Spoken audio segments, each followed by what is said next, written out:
Hello students, welcome to Education Portal.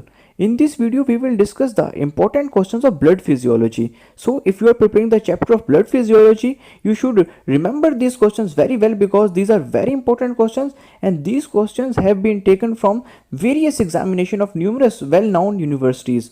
Okay students, now we are starting this video and you have to subscribe to Education Portal for more videos like this, and please share this video with your medical colleagues so they can also get benefit from it. Okay students, so the first important question of blood physiology is the normal composition of blood. It is very basic question, but it is usually asked in the MCQs part. What is the normal value of plasma in your blood? What is the value of RBCs in your blood? What is the value of granulocytes in your blood? The values of these numerous constituents of blood is, you must remember these normal values of these constituents in the blood. These are must ask question in the MCQs portion of blood physiology. Okay, so the next important question are the functions of plasma protein. What are the functions of plasma protein? You should know what are plasma protein and what are their function. You should also know the names of plasma protein like albumin, etc. The next important question is the basic structure of hemoglobin. If you are preparing for blood physiology, you should know what is hemoglobin, what is the basic structure of hemoglobin, what is the normal value of hemoglobin. Always remember, hemoglobin has different value in males and different values in female. You should know both values, the normal value of hemoglobin in males and normal value of hemoglobin in the females. And you should also know when the hemoglobin is very low and when the hemoglobin is very high. You should also remember their pathological values for diagnosis purposes. Okay students, and you should also know what is the cause of hemoglobin in the RBCs. Why hemoglobin is contained inside RBCs? It is very frequent question that has frequently came in various examination of various universities. Okay students, so the next question is very important. Stages of erythropoiesis. How RBCs is formed. Very you must remember all the stages of erythropoiesis. Very important question of blood physiology. Okay students, so the next important question is the results of mismatched blood transfusion. Students, this is most important question and this question frequently come in your examination. What are the results of mismatched blood transfusion? Always remember, there are four results of mismatched blood transfusion. Write it down: jaundice, anemia, acute kidney shutdown, and organ failure. Always remember, these are the results of mismatched blood transfusion. Most frequent question. The next important question is polycythemia. Students, don't confuse polycythemia with the mountain sickness. Both are quite different diseases. Polycythemia is relatively different disease than mountain sickness.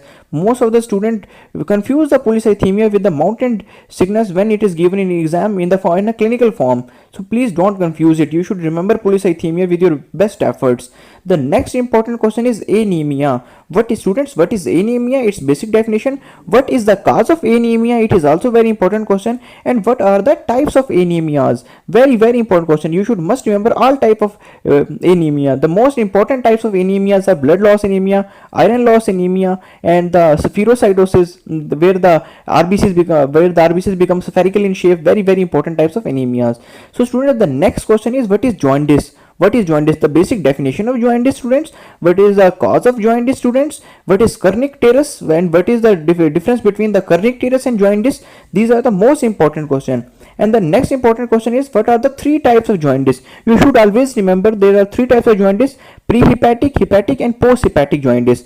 Also known as the hemolytic or obstructive jaundice. Prehepatic known as the hemolytic jaundice and posthepatic known as the obstructive jaundice. Very important question of blood physiology. Student, the next question of blood physiology is complement system. Students, always remember complement system is frequently asked in multiple examinations. So please remember complement system. You should know the diagram of complement system. It is very important question. Students, the next important question is extrinsic and intrinsic pathway of clotting. There are two pathways of clotting: extrinsic and intrinsic pathway. You should remember both of these. And with regarding these, you should also remember hemophilia. What is hemophilia and which clotting factors are absent in hemophilia? Please remember this. And the next important question to students is the disseminated intravascular coagulation. Student, you should know what is disseminated intravascular coagulation, you should also know how this condition develop in a person and what is the primary cause of disseminated intravascular coagulation. Student, this is very important question. The next important question, student, is the how a platelet plug is formed. Student, you should always remember what are the stages of formation of a platelet plug. This is very important question, and student, this is frequently asked in your examination. Students, some other questions are also important, like erythroblastosis fetalis. Erythroblastosis fetalis is also an important question of blood physiology that you should remember. And students, there are also some question of the blood physiology, like how erythroblastosis fetalis develops and how we can prevent erythroblastosis fetalis. So students, these are the important questions of blood physiology. I have tried my best. So the next question, the next task is you to subscribe the channel, and thank you so much. Thanks a lot.